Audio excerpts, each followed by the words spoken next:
Assalamualaikum, salam sejahtera. Saya Nazri Kahar, ini Agenda Awani. Susulan daripada arahan Kabinet untuk setiap kementerian yang terlibat mengemukakan laporan berkaitan kesan pengecualian dasar kabotaj terhadap pelaburan digital dan industri perkepalan tempatan, iaitu 6 kementerian yang diarahkan oleh pihak Kabinet untuk mengemukakan laporan dengan isu berkaitan dasar kabotaj dan bagaimana negara akan hilang competitiveness ataupun kompetitif dari aspek industri digital dan juga kabel dasar laut. Jadi itu yang akan kita bincangkan kerana kita tahu bila-bila masa sahaja pada minggu ini ataupun minggu depan Kabinet akan menerima laporan tersebut dan Kabinet akan membuat keputusan. Jadi di talian ataupun di studio pada hari ini, pada malam ini di WTC, saya bersama sekali lagi yang berbahagia Datuk Dr. Rais Hussein, pengurusi MDEC. Terima kasih Datuk kerana sudi bersama kami pada malam ini. Dari pengamatan Dr. Rais, adakah sepanjang 2-3 minggu ini kita berbincang, berdebat, media memberikan perhatian serius termasuk Esrawani bahawa negara akan hilang status sebuah negara yang mesra kepada pelabur, negara yang mesra kepada industri digital yang sekian lama berdekad-dekad kita membangunkannya, tetapi agak aneh dengan keputusan pada akhir tahun lalu apabila Kementerian MOT membuat keputusan untuk mengenakan semula charge kabotaj bagi syarikat yang melakukan pembaikan kabel dasar laut. Jadi, adakah cukup sepanjang 2-3 minggu ini ataupun lebih kurang 4 bulan ini kita berbincang dan akan menghasilkan sesuatu yang proaktif ataupun positif apabila Kabinet menentukannya kelak? Pendapat saya dari jangka masa 2 minggu yang lepas ni, banyak perbincangan telah dibuat. Malah dari pihak MDEC pun kami sudah pun berbincang secara mendalam dengan stakeholders, tech giants, syarikat gergasi teknologi yang tersebut itulah. Kesemuanya datang dan berjumpa dan berbincang dan menguraikan dan menghalusi perkara-perkara yang perlu kita angkat kepada kementerian yang telah pun dinamakan yang 6 kementerian itu. Kemudiannya stakeholders ni pun ada berbincang dengan Menteri Komunikasi Multimedia Datuk Saifuddin Abdullah, dan mereka pun telah mengutarakan perkara-perkara yang perlu dititik beratkan dalam membuat keputusan yang betul kepada dalam polisi kabotaj untuk fiber cut ni. Bagi pendapat saya, benda ni bukan rocket science, seperti yang saya selalu sebut. Kalau kita lihat kepada pertimbangan, kita ada satu syarikat di sini yang pada tahun 2020 revenue dia 1.7 juta ringgit daripada rekod SSM dia. Dan kita tengok kepada digital, industri dan ekonomi, 20% contribution kepada GDP. InsyaAllah akhir tahun 2021. Lepas tu subsea kabel ni ataupun dasar laut ni, dia led to 6.9% increase, 6.9% increase GDP insyaAllah tahun 2025. Dan kemudiannya employment, 3.6% increase, lebih kurang 400,000. Dan kalau kita tengok tax contribution tahun 2020 sahaja untuk subsea kabel dan semua adalah lebih kurang 428 juta ringgit. Cuba kita tahu itu dalam satu skala sebelah sini dan sebelah sini pula 1.7 juta ringgit. Tidak berbaloi. So maknanya it's not rocket Tidak science. equal, Ya. So saya rasa untuk kepentingan negara, untuk kepentingan ekonomi kita, kita berhadapan dengan troika, masalah troika of challenges. Pandemik yang tak sudah-sudah akhirnya dan ekonomi dan juga politik. Dalam kita nak menangani masalah ini, kita perlukan, amat perlukan FDI yang berbilion-bilion ringgit. Dan janganlah kita, sebab kita lihat kepada 1.7 juta ringgit ini, kita hilang segala kemungkinan dengan FDI ini dari segi pekerjaan, dari segi ekonomi, dari segi semuanya. Jadi saya berharap sungguh Kabinet nanti akan membuat keputusan yang tepat untuk menarik pelabur. Kita negara trading nation, generasi bergenerasi, generation after generation. Kita adalah negara yang trading. Kita banyak pro-business friendly. Walaupun kita pro-business, kita tidak sekali-kali compromise kedaulatan kita sendiri, sovereignty kita sendiri. Kita tak pernah dan kita tidak akan.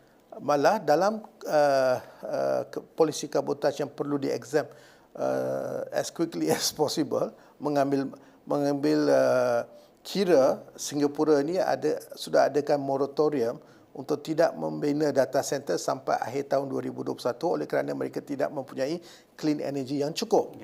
Jadi kita perlu mengambil keputusan yang tepat. Saya rasa dalam perbincangan interministeri 6 kementerian itu, saya harap sangatlah bahawa satu laporan akan dipersembahkan kepada kabinet, dan kabinet pun dah tentukan selama 14 hari kan dia akan buat keputusan. So minggu ni adalah minggu yang penting untuk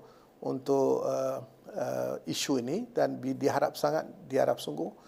Saya berkeyakinan semua kementerian-kementerian ini akan membuat satu keputusan yang betul, yang tepat untuk negara.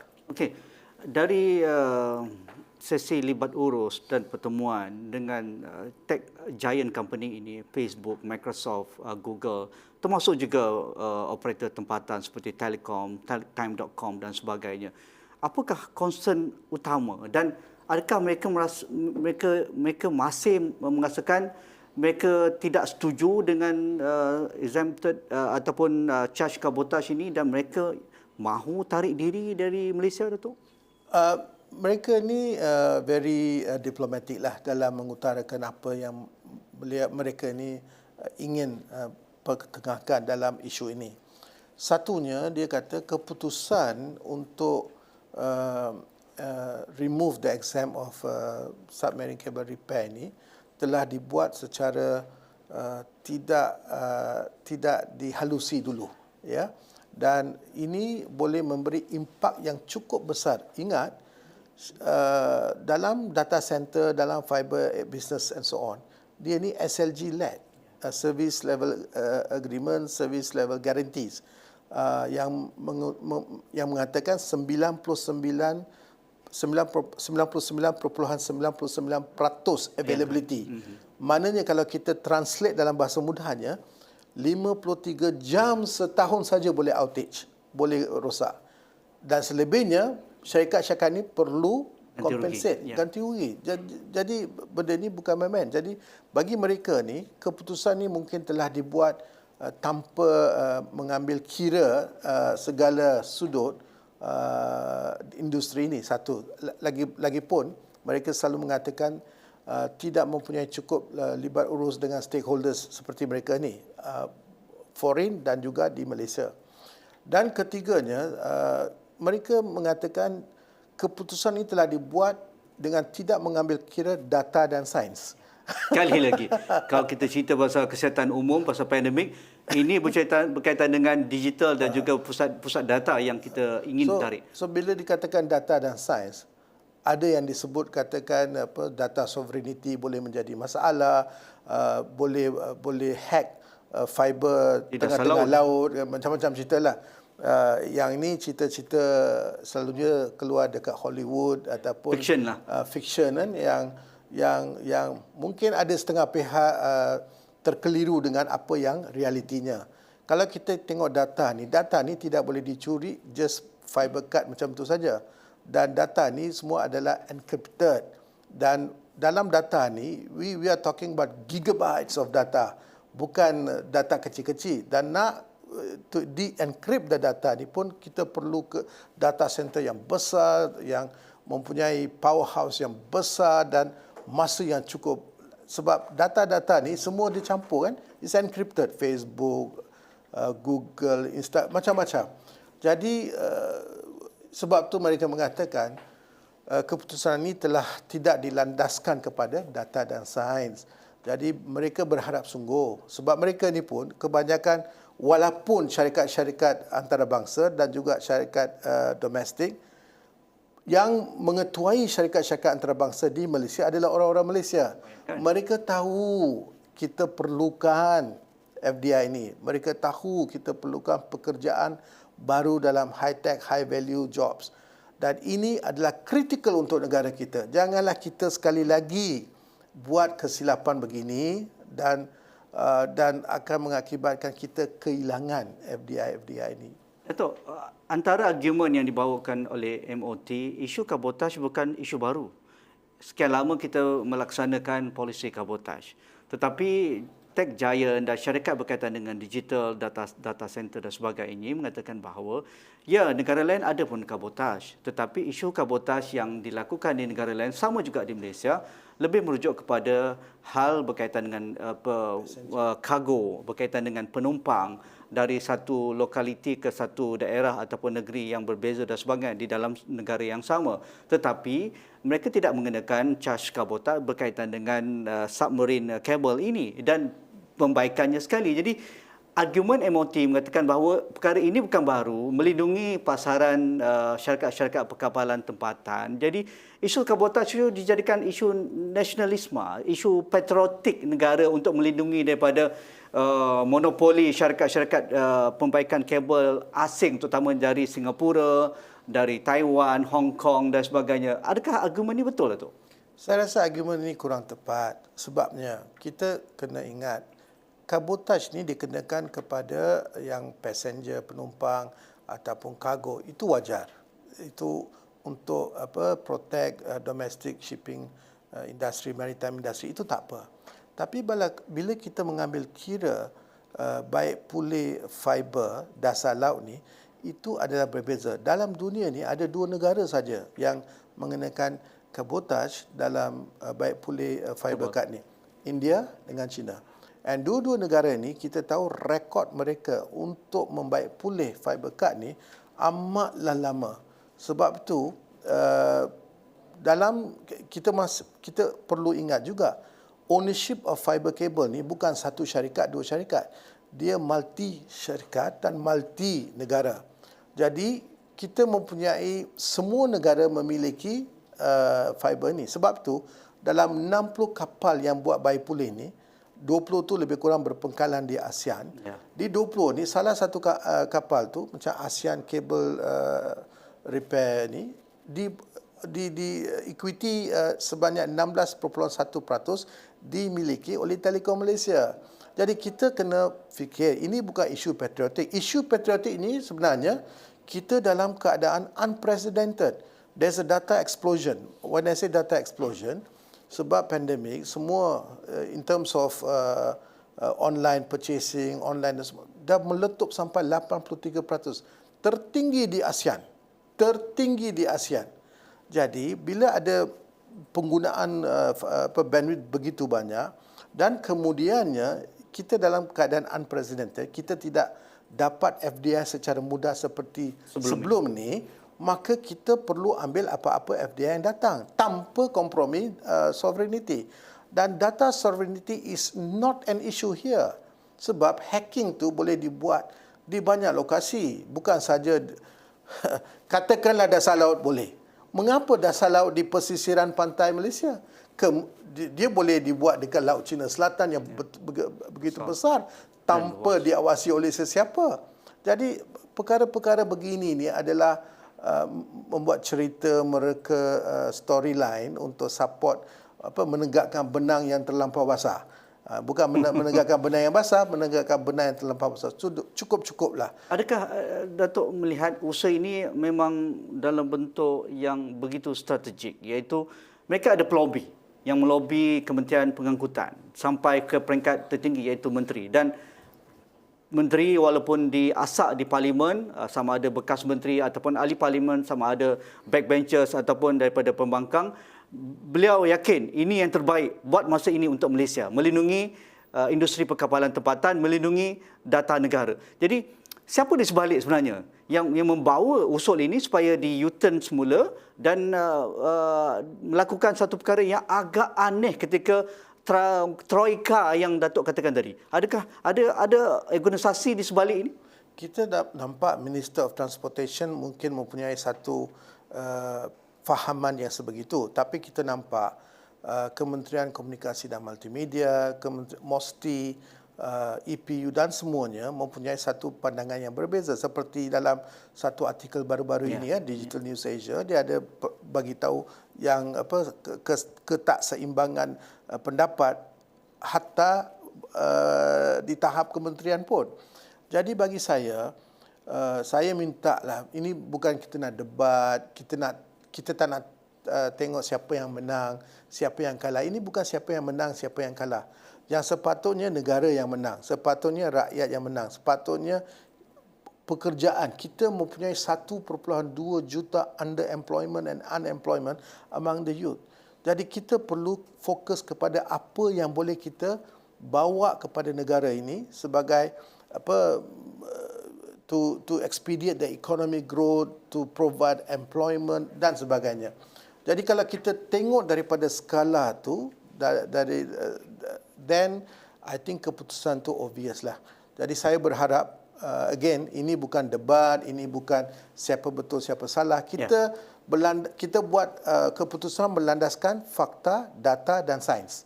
Fakta, data dan sains akan membawa kita kepada satu keputusan yang bijak, iaitu kita on the short term kita introduce balik exemption of the fiber cut cabotage ni, and the long term sebab kita perlu bagi balik confident kepada pelabur-pelabur ni, sebab dia orang ni bukan melabur 100 juta, 2 juta macam syarikat ni 1.7 juta saja revenue. Bukan sikit-sikit, ini berbilion-bilion. Jadi mereka memerlukan satu consistent dan clarity of policy. Polisi yang clear, polisi yang tidak berubah-ubah. Jadi untuk long term ni kita kena introduce a legislative act and totally remove the cabotage policy for membaik pulih fiber cut.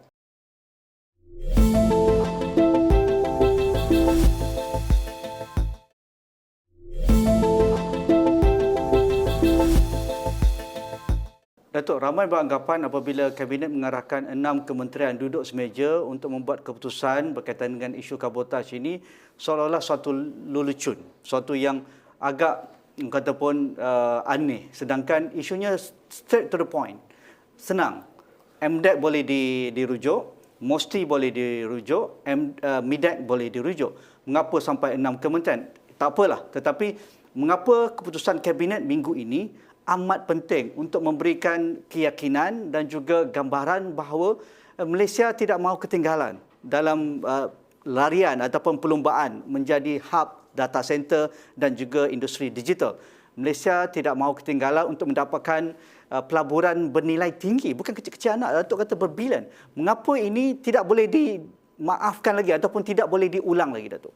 Bagi saya, keputusan Kabinet untuk meminta 6 kementerian ini untuk berbincang dan bawa satu solusi ataupun recommendation kepada Kabinet dalam masa 14 hari ini menunjukkan Kabinet ini prihatin. Alhamdulillah. Maknanya Kabinet ini tidak hanya menerima satu pandangan saja ataupun okey, keputusan telah dibuat, kami tidak akan buat. Tidak. Maknanya Kabinet ini ada prihatin. Lebih-lebih lagi, bila kementerian-kementerian lain pun menaikkan suara-suara mengatakan ini adalah cukup penting untuk Malaysia. Jadi keputusan yang amat berhormat Tan Sri Muhyiddin Yassin, Perdana Menteri kita, meminta ke-6 kementerian berbincang dan memberitahu apa dia punya recommendation dia, itu adalah step in the right direction. Keduanya, janganlah kita buat satu ketetapan yang melangsungkan apa yang sudah kita buat kali ini. Sebab kalau kita buat begitu, maka kita akan kehilangan berbilion-bilion ringgit dalam FDI. Cable landing has a direct correlation dengan economic growth, rangsangan ekonomi. Yeah. Dan perkara ini telah ditentusahkan oleh kajian-kajian dan data-data dan sains. So tidak ada rekaan fiction Hollywood kan. Jadi janganlah kita buat keputusan yang tidak baik, yang tidak dan kurang tepat untuk negara kita. Di sini tiada yang menang, tiada yang kalah. Yang menangnya pasti negara. Itu je lah patutlah kita fokuskan. Kita jangan fokus kepada siapa menang, siapa kalah. Dan cukup-cukuplah. Baik kita bina semula negara kita ni, kita need all the FDIs. Dalam keadaan begini, kita tidak pasti berapa bulan lagi ataupun berapa tahun lagi pandemik ini akan membuat rencatan ekonomi, so to speak. Dato', bagi sedikit senario, pastinya MDEC ada foresight berkaitan dengan dan termasuk dalam pelan tindakan digital negara kita. Bagi sedikit senario, di mana Malaysia akan berada dalam isu data hub dan juga ke mana Malaysia nak pergi. Sepatutnya kalau ini tidak diselesaikan, kita akan rugi, Datuk dah jelaskan, tetapi kita nak ke depan, moving forward. Moving forward, kita tahu salah satu objektif KPI My Digital ni adalah increase the fiber landing di Malaysia. Dan ini lagi bagus. Ya, lagi banyak memang lagi bagus sebab dia ada direct correlation kepada rangsangan ekonomi dan juga pekerjaan. Jadi job creation. This is not rocket science. Simple. Yeah, so it's very important. Sebab itu saya minta sekali lagi lah bahawa keputusan yang akan dibuat, yang akan diwar-warkan after the cabinet meeting, insyaAllah minggu ni ataupun minggu depan, perlu mengambil kira pandangan semua stakeholders dan juga jangan lupa bahawa kita dalam keadaan unprecedented, luar biasa, ekonomi, pandemik dan juga politik. Jadi kita perlu membuat keputusan yang jitu. Kalau tidak, signifikannya kalau katakan kita masih mahu kabotaj polisi untuk menyelamatkan syarikat yang revenue 1.7 juta pada tahun 2020 ni, maka kita akan kehilangan bukan saja berbilion-bilion ringgit FDI, bukan saja kita akan hilang 428 juta ringgit sebagai tax contribution, bukan saja kita akan lose 400,000 jobs, 3.6% of the employment, bukan saja kita akan lose 6.9% increase in GDP. Banyak kehilangan ni. Jadi saya mintalah jangan kita penny wise pound foolish. Ya. Bergerak ke hadapan juga. Mengapa kita juga, ini argumen masa, argumen MOT, kita ingin membangunkan kapasiti industri perkapalan termasuk pembaikan kabel dasar laut. Ini juga perlu diiringi, dijalankan sekali. Jadi pandangan Datuk tentang ini untuk membina local capacity, ada provider tempatan yang mampu ada D2, D3 punya kapal ni tu. DP1, DP2, DP3. Bagi saya, kita mempunyai DP1 sekarang, tapi kita tidak mempunyai kapal yang berkapasiti DP2, DP3. Satu. Keduanya, kalau kita nak membina industri perkapalan kita dalam fiber cut repair ni, kita harus ingat, kita mempunyai 6 insiden fiber cut dalam setahun. So what does that mean? Mungkin 6 insiden, tapi restoration tu boleh mengambil makan masa yang cukup kritikal. Ingat, kita ada SLG 99.99% yang bersamaan dengan 53 jam setahun outage. Sahaja. Kalau tidak, kita kena bayar. Jadi, sebab itu, ramai ataupun banyak kapal-kapal yang buat fiber cut repair ni adalah dimiliki oleh multiple negara ataupun multiple syarikat. Macam saya sebut tadi, ASEAN Cable ni dimiliki oleh Telekom Malaysia sebanyak 16.1%. Jadi kita kena berfikiran sedikit terbuka sebab dalam fiber cut restoration ni, dia banyak dia punya implication dia. Kalau katakan fiber cut tu kita tak dapat, kita punya rerouting pun tak cukup bandwidth, the speed will jatuh, how can we be the data center? Ataupun regional ASEAN data center, tak boleh. Jadi tapi kita mempunyai segala fasiliti-fasiliti yang perlu untuk data center. NTT baru-baru ini membina data center yang kelima. Mereka ini sudah berada di Malaysia buat selama-lama sejak tahun 80-an lagi. Jadi kita mempunyai infrastruktur. Wherewithal is there, the infrastructure is there. Tapi yang perlu sekarang ni polisi yang tepat, yang telus dan konsisten. Dan kalau kita ada ni, insya-Allah negara kita akan menjadi pusat hub untuk ASEAN, untuk data center, untuk cable landing dan sebagainya. Jangan lupa bahawa kita mempunyai negara-negara yang ingin, yang aspirasi mereka juga ingin menjadi hub ASEAN. Thailand, Indonesia, Singapura memang dah lama dah.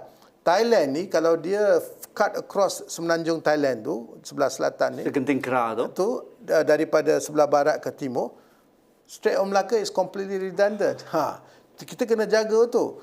Indonesia sudah pun bagi banyak pro-business policy. Jadi, bagi saya yang ni bukan rocket science. Saya mintalah sesungguhnya MDEC pun ada menulis position paper yang terbaru dan kami pun telah menghantar kepada ke-6 kementerian yang tersebut tu dan juga kepada Yang Amat Berhormat Perdana Menteri Tan Sri Muhyiddin untuk meminta supaya jangka masa pendek kita exempt this fiber cut repair immediately.